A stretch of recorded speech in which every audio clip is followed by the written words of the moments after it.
Welcome to the BuiltOnAir podcast. Welcome back after a month off. Hope everybody had a great holiday season and ready to get back into the new year. We are starting off season 17. That's crazy. Good to be with everybody here in episode 1 of season 17. We've got myself, Dan Fellers, Scott Rose, Camille Parks with us, and special guest Sean McGregor. Welcome, Sean. How's it going, everybody? See how Sean's connection holds up. Sean's in Mexico. Was supposed to be home, but due to some travel delays, is in Mexico. So we'll see if the connection holds up for us. So we're good to have Sean with us. We'll learn more about Sean and his story later in the show. So I'll walk us through what we're going to be talking about in the show today. So we always start with our Around the Bases to get you up to date with what's going on. We've got a month's worth of updates that we're going to share with you. And then a spotlight on our sponsor, OnToAir, and its backup solution. Then we'll learn more about Sean and his backstory and what he's up to. And then Sean's going to share his base of how he runs 2 businesses, actually, if we can get to those. And then how to join our community, and then Scott Rose is going to answer an Airtable question for us from the audience. So that will be today's show for us. So with our Round the Bases, first off was a pretty big announcement a week or 2 ago of an acquisition. Airtable made, I believe, the second acquisition that it's made, maybe more. So it acquired Airplane, which was a development platform, kind of a UI builder, similar to like interfaces, but more geared towards developers. So kind of a low code platform. And my understanding, based off of reading the announcement, did anybody see an announcement from Airtable? I think only Airplane announced it. I haven't seen anything from Airtable. Yeah, so I didn't see anything in Airtable's blog. But it appears that it's more of an acqui-hire. So it looks like they're shutting down the product and the team's going to come over to Airtable. So we'll see how that shakes out. I know a lot of Airplane users were not happy to see their product moving away in just like a few months. I think March 1st is the shutdown date. So that's unfortunate if you were dependent on Airplane. But we'll see what they do with that talent that they bring into Airtable. Any thoughts on the acquisition? Now, there are several similar products to Airplane, and I'm unsure what about Airplane specifically made Airtable want to acquire them. Obviously, I'm sure they have wonderful talent and they'll be happy to have them on the Airtable team. But if there was anything specific about the product other than they both start with air, I'll work on my conspiracy theory. Yeah. That's right.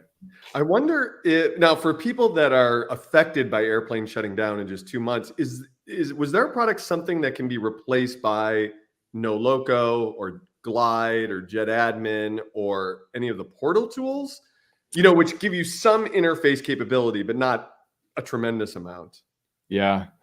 My understanding is Airplane did not sit on top of Airtable. So there wasn't like an integration with Airtable as far as I understand. So it was more geared towards developers building from the ground up applications. But it had kind of its own structure for building apps. I think it was more akin to something like Retool than it was to something like NoLoco.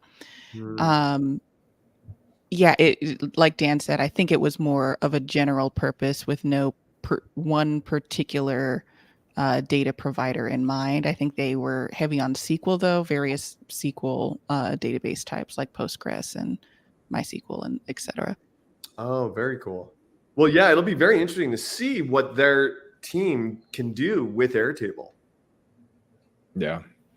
I'm excited about that. Yeah. It looked like there's it's tough to say on LinkedIn. I think LinkedIn said like 60 employees, but I don't think it's that high. So maybe 30 to 40 employees. Interesting. So We shall see. We shall see what comes from that, if anything. All right, moving on. Let's see what's new. This is the what's new section from Airtable. In December, there was 4 feature announcements that they made. We'll talk about some that they didn't make announcements on. Yeah, wait a minute. I see several that I don't remember. Yeah, I know. There was one when I looked at this, I was like, oh, nobody's talked about the last What? one here. All right, let's see. So refresh link record picker and interfaces. So what is this? So I think, Scott, you had some criticisms of this change. I think I had seen previously when you opened up a linked record field, it looked different from this screenshot. It looks more like the sort of UI direction that Interface Designer is going with. But I actually haven't seen it yet in any of my interfaces. I don't know if it was fully deployed last time I took a look, but There was one that they deployed and then they rolled it back a week or so later because of complaints from people. That might be this one, which is that add person button that you see there in the screenshot, Dan. That was, I'm sorry, maybe it's down in the search area. Oh yeah, this might be the redesign thing. If you were searching for a linked record that didn't exist, they removed the little button that said create new record. You actually had to type out the entire name of the new record you wanted to create, and then you had to hit the return key, and then Airtable would create that linked record for you in the linked table. But there were several problems to that. One problem was if your linked record field, the primary field in the other table, was a formula field, you couldn't do it. right. It would actually give you an error message. So that was one of the major problems.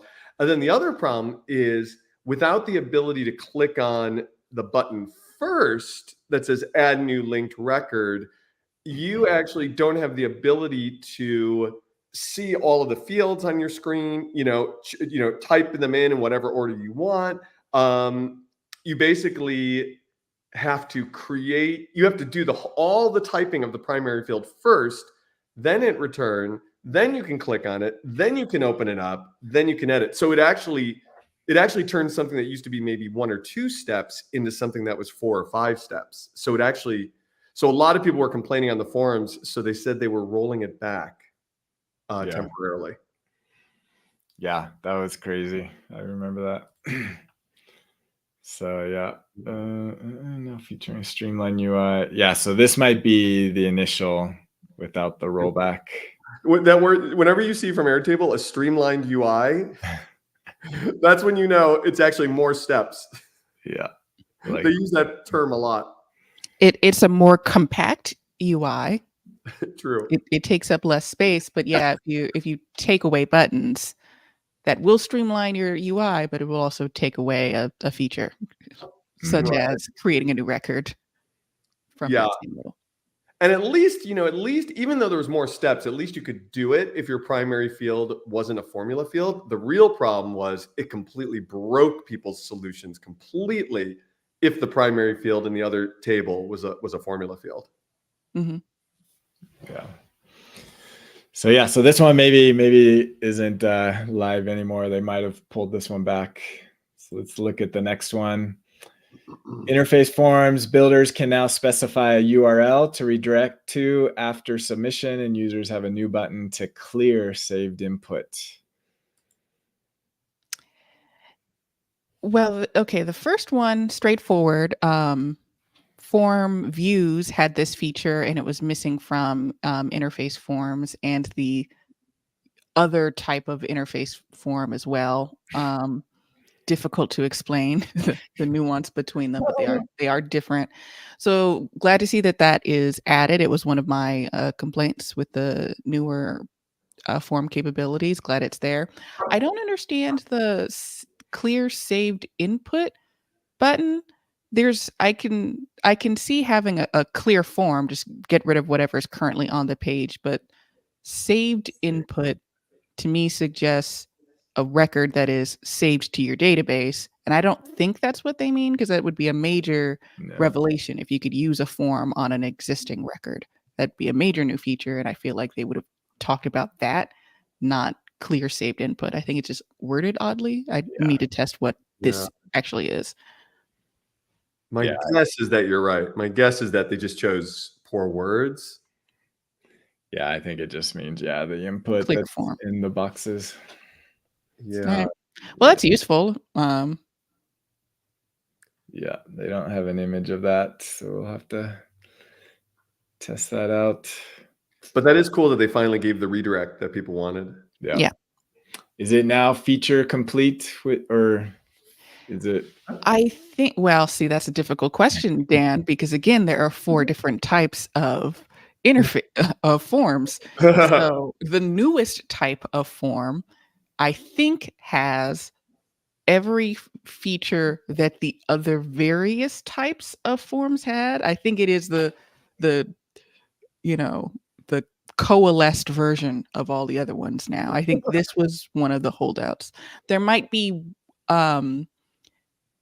if there's no ability to change the "thank you for submitting a form" message that shows up, that's a missing feature. Otherwise, I think it does now have all of the various types of features that were available in the other 3 types of forms. Does it have the submit another response button? Can you enable that? And Maybe. So I think really from my review of it when it first got launched, most of the things that were missing had to do with what happens when you click submit. Does it redirect you? That's now here. Can you change the text? I don't know. And then to Scott's point, can you submit another response? I also don't know. I think those are the pieces that got left behind for whatever reason. Yeah, because it did have conditional logic, right? To view hide Yes. fields. That was there, yeah. It had conditional logic, and then from interface forms, the first iteration of interface forms, it has the ability to filter by the current user. So those are there. And, the submission options are what we're lacking and are more comparable than they were before. Yeah. Okay. All right, we'll move on. This one, I don't know if I've seen much talk of it. Copy layout from another page. Oh yeah, this is a big one for one of my clients. My client showed this to me. I was like, when did this come into the system? Yeah. So yeah, you can basically move record detail pages from one interface to another interface, basically. Mm-hmm. Is this but this is any page, not just the record sidebar pages, right? This is I think the thing is that you could, in the past, you could copy full pages, but it was called duplicate. Right. Duplicate, I mean. So when you would duplicate it, it would ask you which interface you want to duplicate it into. So that was sort of their version of copy. Yeah. So this is just record detail pages. Yeah. But it also seems like with the duplication feature, it was like a timestamp in that, like, once you duplicate it, if you make changes to one, you can reapply it to your second copy. You would have to create a new page duplicated from the one that you edited and then get rid of the first duplicate that you made. The phrasing of this, again, I'm playing semantics lawyer here, but copy layout from another page reminds me of in the data layer when you're looking at views, copy view configuration from another view, which you can do at any time and you could do repeatedly. So if that's the way it's implemented, that's great. That means you can continuously update one layout and then have the second layout just copy whatever edits without having to create multiple, duplicates over time, because you, as far as I'm aware, you still can't delete detailed pages. Yeah. They count against your limit and you can't delete them. But it makes You have perfect to delete sense. the whole interface if you want to get rid of them. So, Right. I mean, my goodness. I don't understand that. There's certain limitations where I'm like, yeah, I'm sure that's hard to do. I don't know about that one. That's weird. I know. But this, yeah, you bring up a really good point there. I don't know whether when you copy the layout, whether it overwrites your existing one or it creates a new one, but it sounds like it'll just overwrite the existing one. I'll do some testing in the background. Yeah. Nice. That would be the more preferred method. Actually. Right. Yeah. For good and bad, yeah. All right, we'll move on. We'll see. Let us know, Camille, if you've got something. Yeah, here was one I just learned about. I didn't see any discuss of this. So e-discovery APIs. So if you're a developer, and this is only on the enterprise tier, but they now have the ability, they now have endpoints on the API to generate a full data dump. And basically what it does is you basically send an API request to say, generate a data URL. And then you then have to keep pinging another endpoint to get the status of it. And then once it's ready, it will then provide a URL that you can then use it's a zip file that will have a CSV file of every data table, as well as comments, which was interesting because this might be the easiest way to get comments out of the system. Wow. So it'll give you two, and you can do CSV or JSON as your export modes. And so if you're in CSV mode, it'll give you two files for every table, one for the data and one for the comments. It does not give you the actual any attachment data. It would just give you the URLs that you then have to extract. But yeah, that was pretty interesting. Wow. That sounds like it competes against OntoAir backups a little bit. It doesn't compete, but it's definitely something we're gonna leverage. It'll actually make it easier for us to do some things. Yeah. Nice. So we'll be incorporating it. So it is still in beta, so it'll say beta on there. So yeah, not fully fleshed out. So that's kind of what's new. There is a few more that haven't been talked about. One, let's see. Yeah, one from, so this actually, yeah, this is what Scott, you were talking about. So it's impossible to add new record, although the option is activated.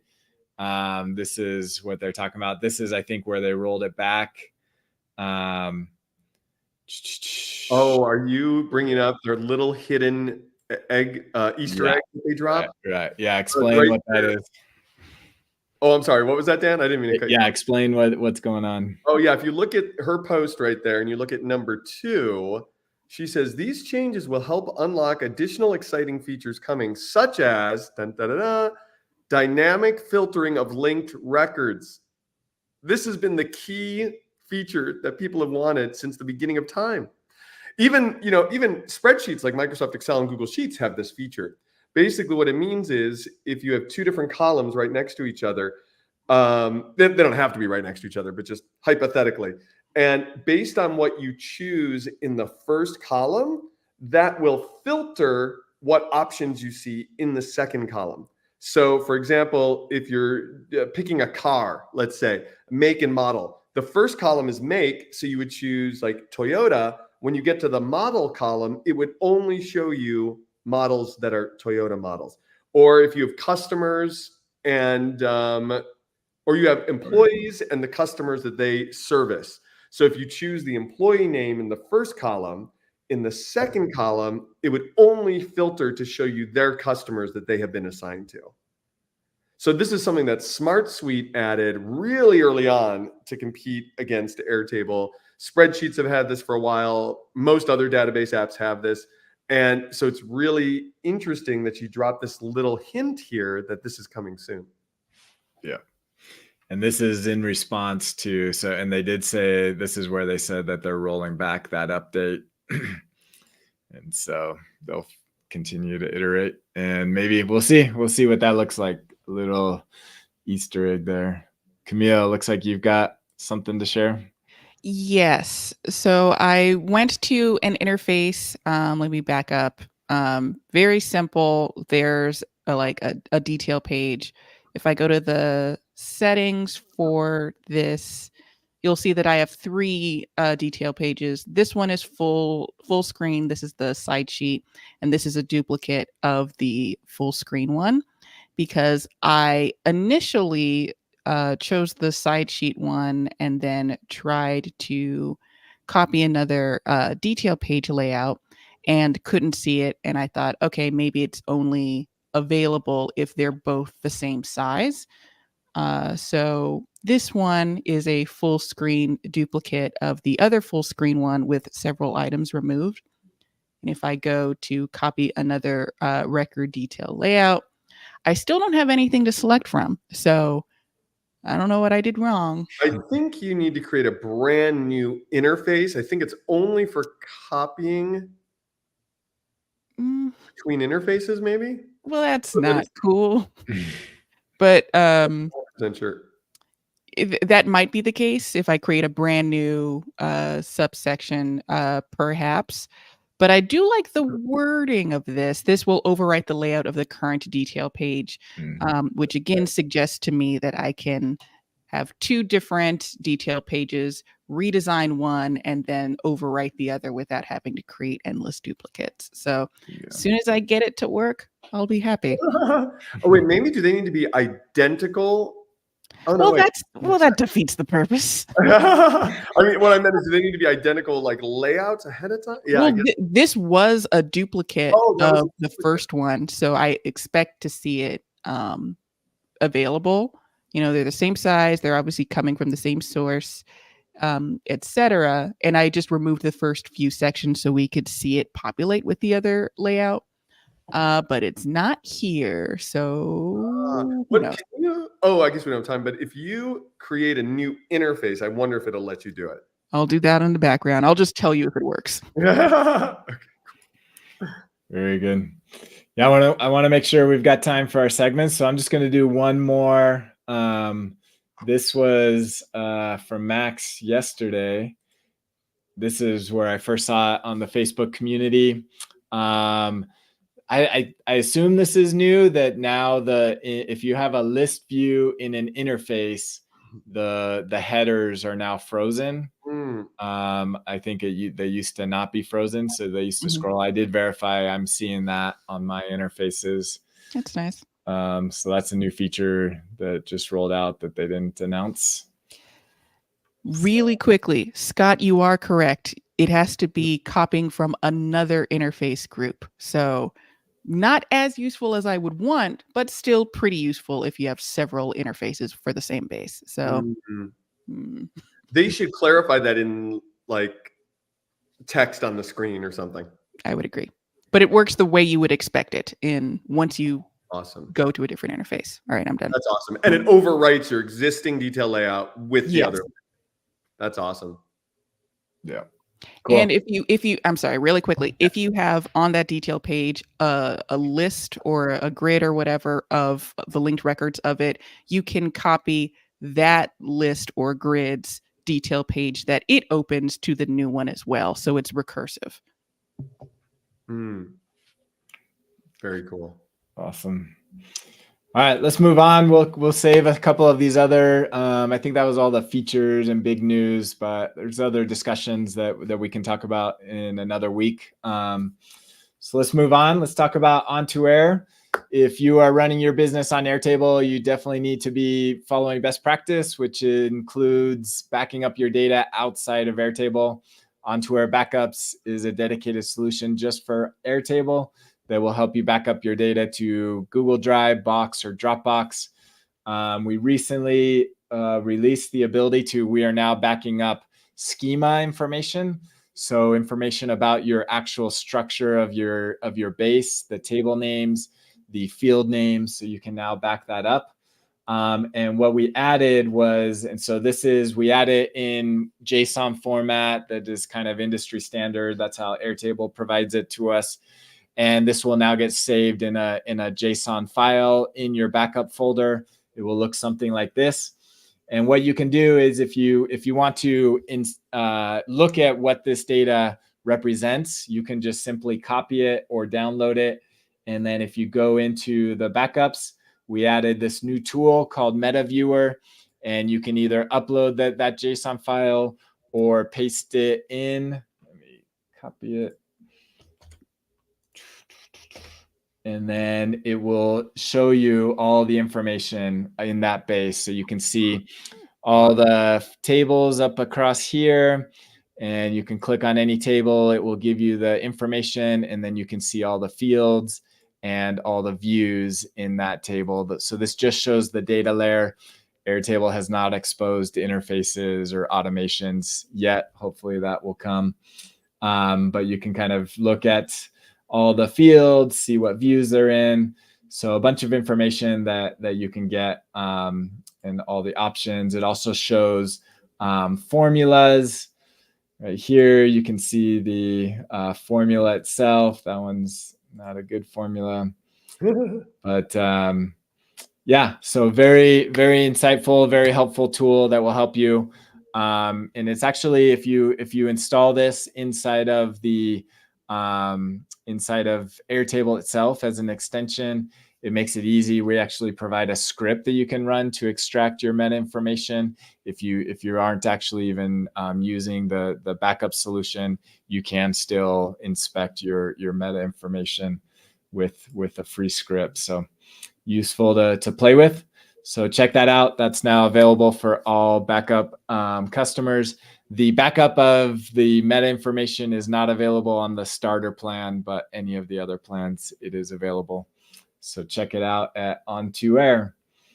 That is very cool. I love that you made it so easy for people to navigate through that JSON data right from your website. Right. Yep. That's amazing. Yep. That is cool. All right, Sean, let's hope that we've got a good internet connection. You're on mute still, so if you want to unmute, we'll see how this goes. We'll learn more about Sean. All right. Yeah, fingers crossed for sure, everybody. Yeah, like I was telling you guys beforehand, we were supposed to be on a Boeing 737 MAX flight, and they canceled our flight. So got some extra bonus days in Mexico, which comes with all the Airbnb. Is the Wi-Fi good or not? But I moved to my third room now, so.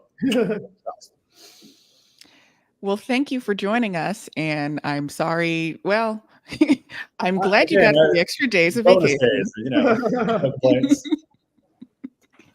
So, Happy New Year. To y'all as well. 2024. Time to get that wrong for the next 15 days.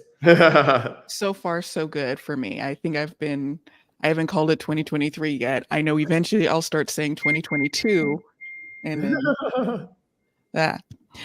So, Sean, welcome to the show. Thanks for being on. How long would you say you've been in the world of Airtable and low code? Man, so for me, a little bit about my background. Graduated my undergrad and MBA from Texas Tech in 2007, and immediately started kind of the entrepreneurial journey. Did a discount card business in different college towns where I signed up like one pizza place, one golf course, one tanning salon, yada, yada. So dealt with a bunch of small businesses and went through the whole entrepreneurial struggle of, okay, I'm going to hire someone to do the website. Oh, that costs that much. I'm going to learn how to do it myself. Oh, I need to do the graphic design. Oh, it's going to cost this much. I'm going to learn how to do it myself. And that's just kind of been my mantra the whole way. And, been the do everything kind of entrepreneur. Met my better half in 2015. She just gotten off a round the world trip where she went for 15 months working remotely. And, one of our seventh date was in Austin, Texas. And she's like, hey, can you meet me at this location downtown? I'm like, okay, sure, no problem. And I get there, and a one-person studio had all these partitions set up, IKEA boxes everywhere, and she had made essentially a hostel for digital nomads and solo travelers that slept 7 people, again, in a place that was supposed to fit probably 2.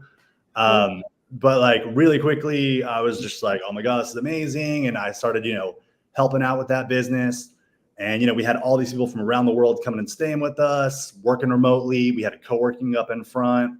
And I just really loved like connecting people and getting to know them. And so very quickly, as we got more serious, I took over that whole business and then accidentally ended up, being an Airbnb guy for a while. And so because of that, after we'd gone to 2 locations and we had 15 guests and we were getting ready to go to Europe with her family, that was the first time I started doing kind of automation as far as like the messaging with the guests. And that just all of a sudden like blew my mind that this is possible. Somebody, books something, automatically a message goes out to them. And it just continually leveled up from there. I found out about Zapier, started doing a bunch of automation there to where like we're in Europe, we go to bed at 6 o'clock, which is, we go to bed at like midnight, let's say, and it's 6 p.m. back in Austin. Eventually we have 34 guests checking in. So I had to then figure out like if the booking comes in and it's for today, automatically message this guest that's long-term, tell them the information about the guest, their phone number, yada, yada, so they can send the check-in message. And it just kept on stacking like that. We now have a 6-year-old, but as soon as he came around, like, I had to be even more hands-off and more remote. And because, want to be there for Lindsay, want to be there for Jackson. And then just more and more figured out how to do things remotely, how to automate things. During COVID, we had 3 locations of that hostel at some point. But during COVID, sharing rooms with solo travelers is a really bad idea. Mhm. So had to shut down those businesses. I pivoted to hosting homes around the country that I'd never seen before or never been to before. And I did that through all of my systems, all my processes, all my automations. And at first, when a booking happened, I had like an 18-step zap that would go to the owner to like let them know their commission, because it was like, oh, well, this owner gets 20%, this one gets 25%. And I'd have all that math done in Zapier. And it was amazing. But as I brought a person on and tried to teach them how to do that when we got a new property, it was a mess, And so someone had told me about Airtable before, and I looked at it and I'm like, oh, okay, cool, fancy spreadsheet. But then another person told me, and I finally like just took a Udemy course, dove in, and I figured out that you could do, trigger based on views. Mhm. And it completely blew my mind, because now instead of doing an 18-step zap, I'm doing a 2-step zap, but it's based on, guest checks in 3 days, send a message, today is check-in, send a message, and I was able to all of a sudden build this, for me, superior system over anything else I could buy, because it was done exactly the way I wanted it to be done. And so that's when like the Airtable like aha moment went on. I quickly took more courses, started watching YouTube videos. That became kind of my like, instead of listening to short-term rental podcasts, I was listening to no-code podcasts. And I was like, I was like watching all the YouTube stuff I get my hands on, and dreaming in Airtable even. Like, it's been a little ridiculous. I've definitely been the person like annoying my friends that have businesses like, oh, dude, what you need is Airtable, because it'll systematize all these things. And so, yeah, man, like, it's been an amazing ride so far.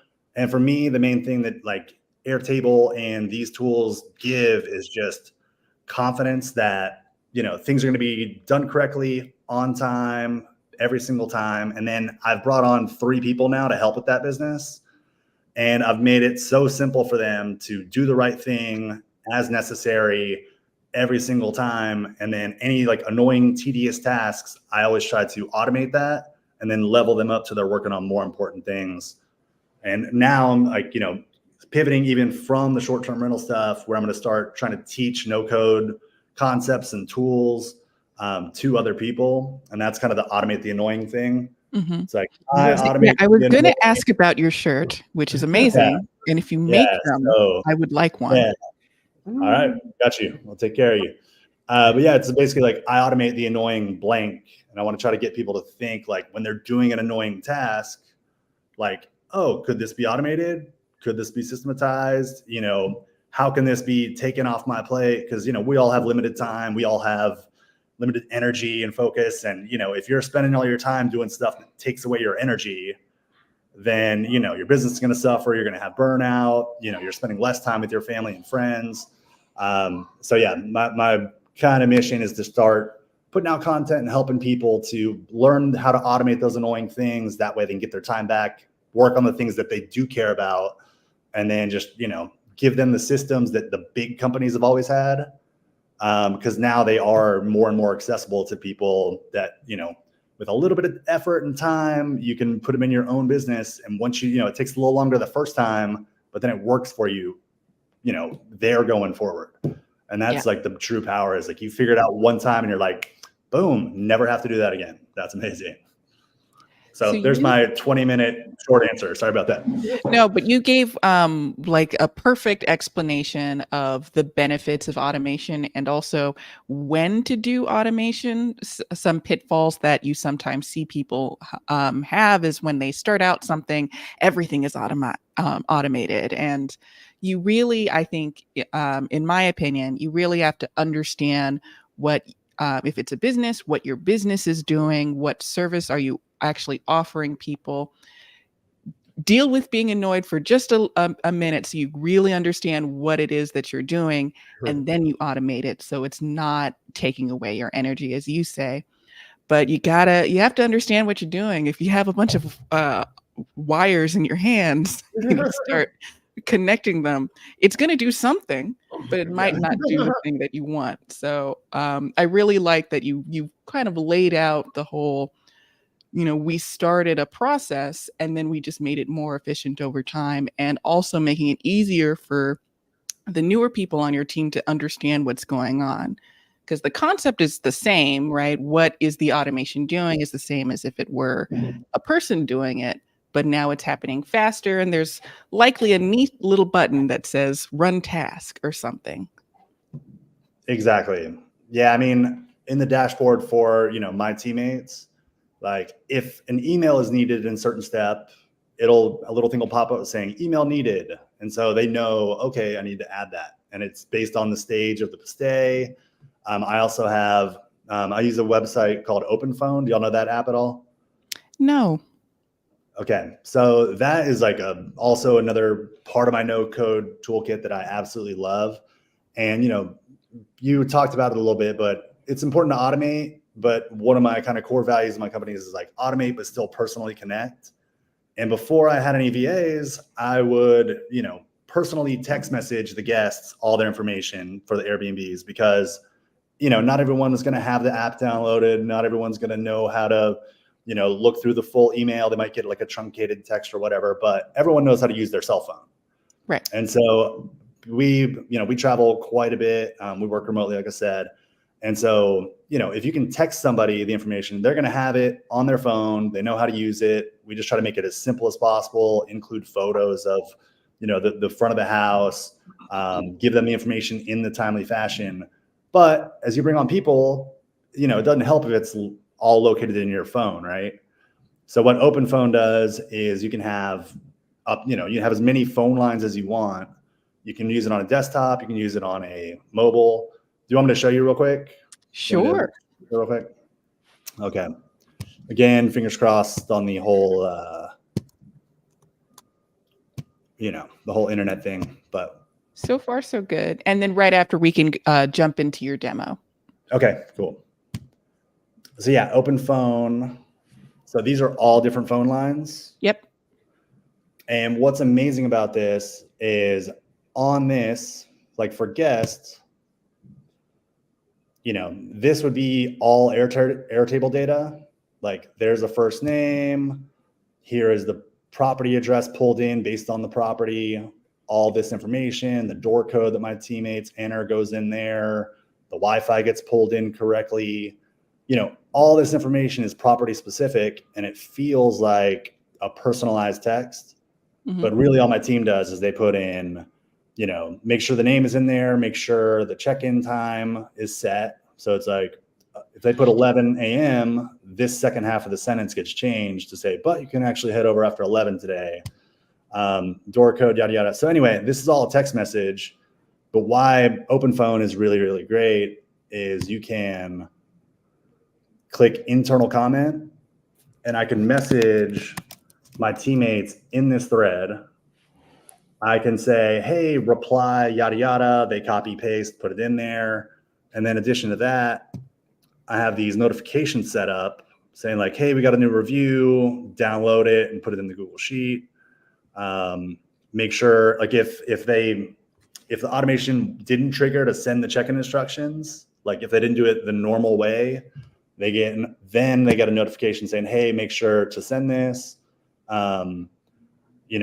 Use open phone to send a review follow-up. And that's another thing this can do where, let me move this little thing. You can do all these canned messages that have these things automatically. So anyway, all of it, cool. This is like the actual open phone link. And this is all just pulled in from Airtable to Zapier, and then like Zapier is what pushes this message through open phone. And that's another like huge part of it is, based on a view, open phone will send this message to my teammates on these different lines. And there's a lot more it can do, but yeah, that's like a really important part of the business for me. That's cool. Sorry about that part. That's very cool. Yeah. Yeah, we'll have to check that out. Cool. That's an awesome introduction into your world. So you basically started, if I understand your business, if somebody wants to, turn their home into an Airbnb, you partner with them and kind of manage the whole process for them. Exactly. And, because I'm fully remote, in an effort to set myself apart, and because I do believe in our system so much, like the second day of their stay, they get a checkout message automatically at 10:02 every single time without me thinking about it, without my, team thinking about it. Because I believe so strongly in it, we guarantee a 5-star review or we don't take a commission. And, to be honest, we travel 5 or 6 months a year. We were in like Japan this last a couple months ago. And, that's a totally different time zone, but that's how confident, I am because of the systems, because of how easy it is for my teammates, and just, how much I trust them. But again, I trust these systems also to tell them what to do, when to do it. And yeah, again, I tried to do it before Airtable, but the trigger by view thing just completely opened it. And then I honestly had no idea about the whole relational database thing before, and that just absolutely leveled it up as well. Why don't we dive into that? If you want to share, if you want to get your base ready, we can go through that. So because my Wi-Fi was messing up, I actually am going to pivot a little bit on my demo. So I told you about the Airbnb side of things. One thing I want to show y'all though is this is something I've made in Aeropag. Mm-hmm. And I actually made it for, my better half, Lindsay. She runs a dance camp business, American Dance Training Camps. And, I was going to switch from my base to this base and show both, but just for sake of like not stressing the internet, I decided to just do this one. Can you see this right now? Yes. Like dance videos? Okay, perfect. So this is all Airtable data. And this is Aeropag. I'm on preview mode right now. What's amazing is you can search by, Beyonce. It'll pull up just Beyonce videos. Again, come on, Wi-Fi, don't fail me now. We believe you. We've had Aeropag demos in the past, but just curious your selection process, because there's a couple solutions here. For me, I've tried, I mainly tried Softer and I tried Stacker. And with Aeropag, you're able to do, for me, it's been so customizable. Let me refresh this real quick. Sorry about that. But yeah, I've loved it because, with Softer, let's say you can only build kind of their version of a website. With this, I feel like you can make it as pretty as you can with like the best WordPress builder, the best Webflow builder. Like you can make it look exactly how you want. Plus, it has all the bells and whistles. Like, so let me go to the preview mode again. I can hit location info, and this pulls in for the Maryland location. And that's like, this link goes to the proper place. That video's for Maryland. Obviously you have all this information for each video is different. You can add to favorites. You can go, I want to just see hip hop. Again, if the filters don't work, I'd blame more the internet than anything else. But yeah, like, so now these are all hip hop songs, which I think is pretty amazing. This is all embed codes that are put in here. This add to favorites is, this is actually floating above the embed. And when I click it, it switches to added. And that's a condition that I was able to set, which is like nothing you're going to be able to do out of the box. But with Aeropag, you're able to customize it exactly how you want it. You can go to choreographer here. It pulls up a modal. Now, all of a sudden, all of these videos are ones that she choreographed. So kind of like what you were talking about with the Toyota, et cetera. You can make these selections and say, oh, Kim McClay, click. And it's going to pull up just Kim McClay, her information, all of her videos will load now. And you can also search just in this, which is pretty awesome. You can go to choreographers. This will pull up all the different choreographers. Oh, let's see. Right.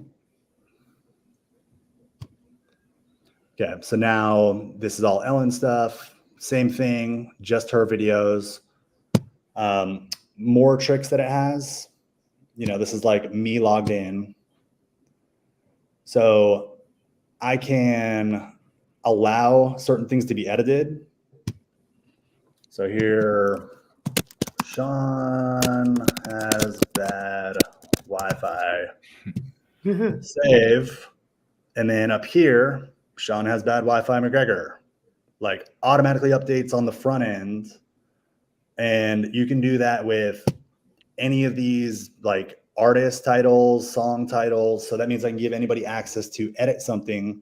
It'll automatically update my Airtable base, and then it'll update on the front end, which I don't know if there's another tool that does it quite like that in this kind of a user-friendly thing. I'll show you a few other parts of this if I have time. Yeah, let's do this real quick. So this is kind of a magic trick that Aeropag has that I'm, pretty blown away by. So you can set the design for one page. Let's see if it loads up. Okay, so most of this is static, right? But then you have Bills, performed our Friday night show at our Wisconsin location, all the information. Again, this pulls up the choreographer info. This pulls up the Wisconsin info. This has all the information, including, all this SEO information automatically. Plus, a login to, and like what's cool also about Aeropag that I love is you can do custom HTML emails. And, if I did a sign up right now, I'd get an email. And whenever I open that email, it would essentially send a pixel to my Airtable and check a box saying they have opted in to be a member. And then on the front end here, they would automatically, boom, have access and be able to use something, which again, I think is incredible. But what's amazing to me, and again, like all the no code stuff, I just can't imagine, is that out of, let's say she has like 2,500, videos. I designed one page and all of a sudden she has 2,500 pages with rich SEO terms automatically showing up on our website, long tail keywords, et cetera. And then if I can click this, let me get out of preview mode. So this is what like the meta description, the meta title looks like, where I automatically, Google is seeing free dance videos, TLC, waterfalls, and then here's the little short description. You can also have images created automatically in Aeropag that will correspond exactly and say waterfalls, jazz dance, American dance training camps, etc. Wow. And all of this, 2,500 pages, boom, instantly on Google. Last thing, I'll show you. I'm sure I'm like way over time, so apologies for that. Actually, I think I went to the wrong button.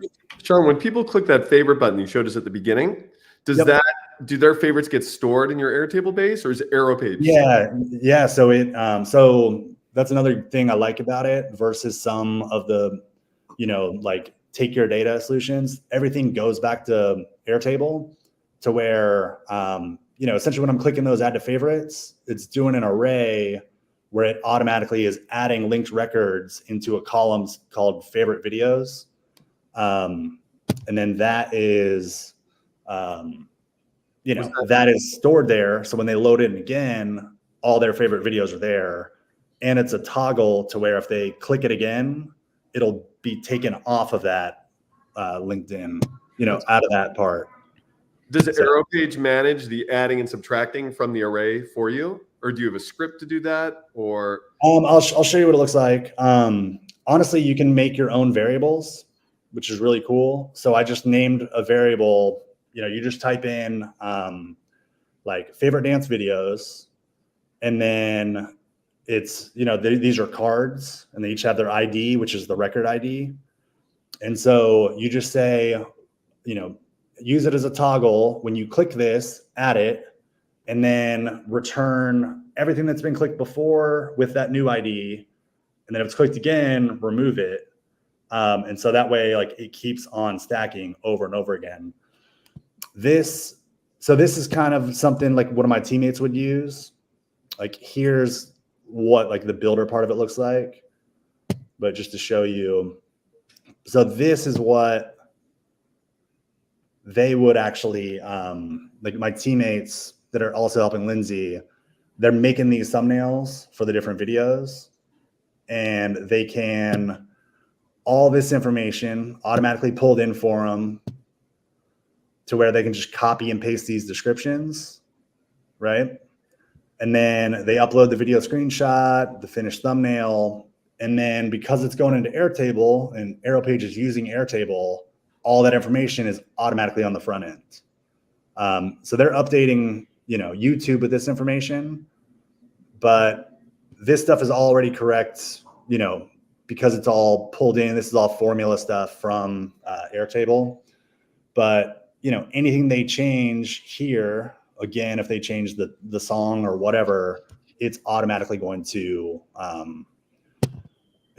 update throughout the entire site anywhere that is. So if we said, I want to change Black Eyed Peas to Black Eyed Sneeze, then, it would automatically be that everywhere, which again is just like beyond magical. I honestly don't know how to code.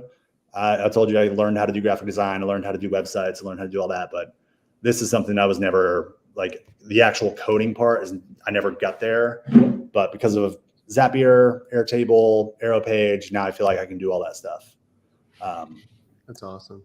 I would click this and it opens up a side drawer, but I'm a little nervous to show passwords and such.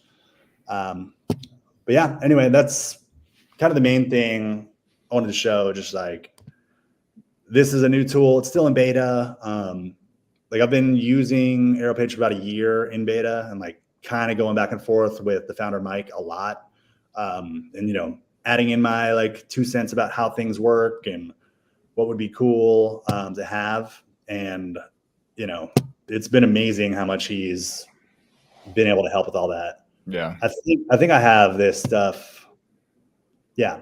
And so you can have different layouts for different tablets, different things. Obviously, click here is not what I would have, but yeah. Very cool. That's awesome. That's very cool how you can run a business with such limited resources and make it this intense. So very cool. Totally. Thank you, Sean, for sharing that. And we'd love to see how people use Airtable to run their businesses. Thank you for opening it up and sharing that. Let's quickly move on. We'll finish up. We got time for Scott. Just real quickly, join our community at BuiltOnAir.com. Amazing, thousands of Airtable users doing amazing things like Sean. And so join us at BuiltOnAir.com/join. Okay, Scott, walk us through this question and how you answered it. Okay, very quickly, I will show you. There was a question, excuse me, that came up in the community. Let's see. There was a question that came up in the community about somebody who had synced tables to another base, from one base to another base, and then they were surprised that because it is a limitation of the syncing, that the records that were linked were no longer linked anymore once they were in the destination base. And there is a trick that you can do to get them to relink in the destination base. There are some caveats to it, but I wanted to show you how it works.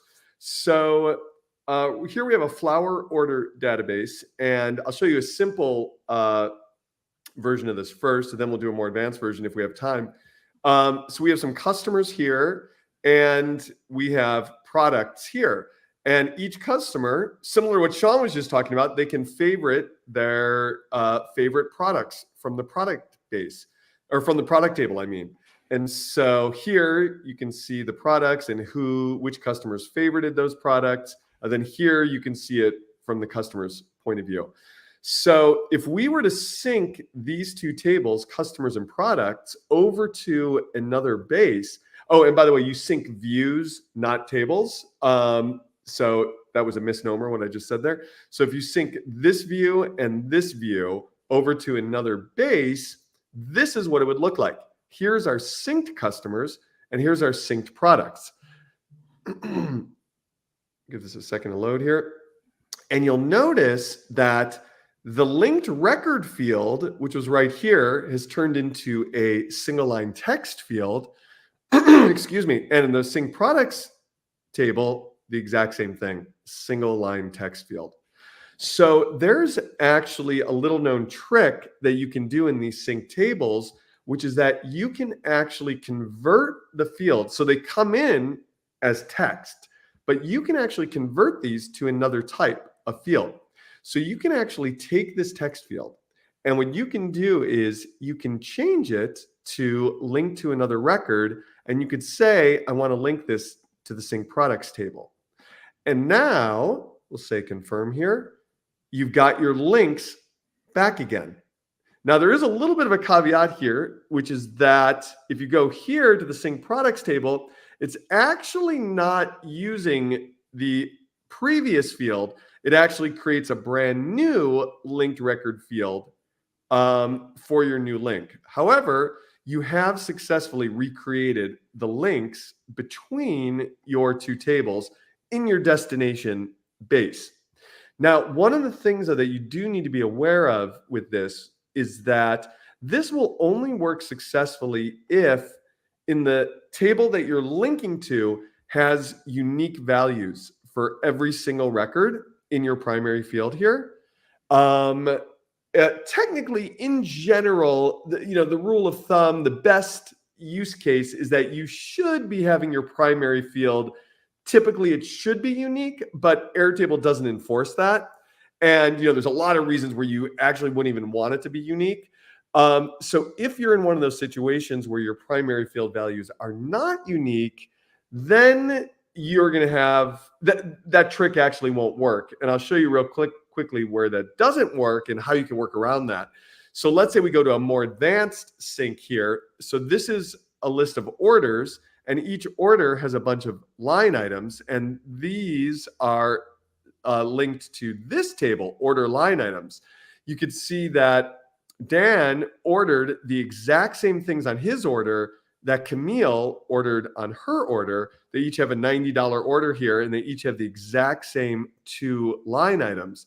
However, because this was done in the original base, you could see that we've got these separated out by orders. So, because when we created a new line item for Dan or for Camille, let's say, instead of choosing one of the existing line items that was already chosen for the other customer, we just created a new record. But you don't have that capability in the destination base. So you'll see here that these order line items here, these have the exact same values because it's a formula field. So when we go into our destination base here, if we were to convert this into a linked record field, and we're going to link this to the order line items, at first glance, it looks like, oh, this really works. This worked again. But the problem is these values are not unique because the primary field value wasn't unique. So if we come in here and we group this by the synced orders, you'll see that everything was lumped together down here under these two line items. And then these up here, these are empty. These were not linked to any orders. You could see that each one of these line items was linked to two orders instead of them being split apart separately like we have over here back in our original base.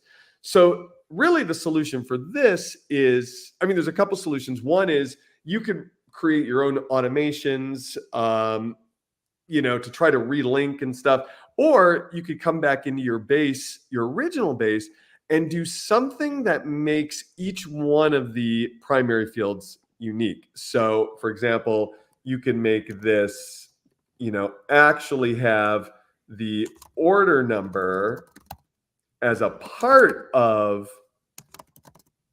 the primary field value. And then it would look something like this. So now what we have here, once it takes its time. Sync table. What's that? I'm sorry. It's got to sync it over. Yeah, you'd think it would go quicker with only 4 records. Yeah.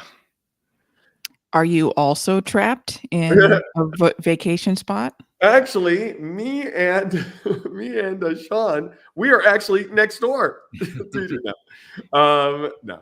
So while this is kind of working, I will say one of the things that I do, if you don't want to rename your primary field, you can also pick between, in this case, orders and order line items. Pick one of those two fields that syncs over. The linked record field is going to come in as text, as Scott has demonstrated.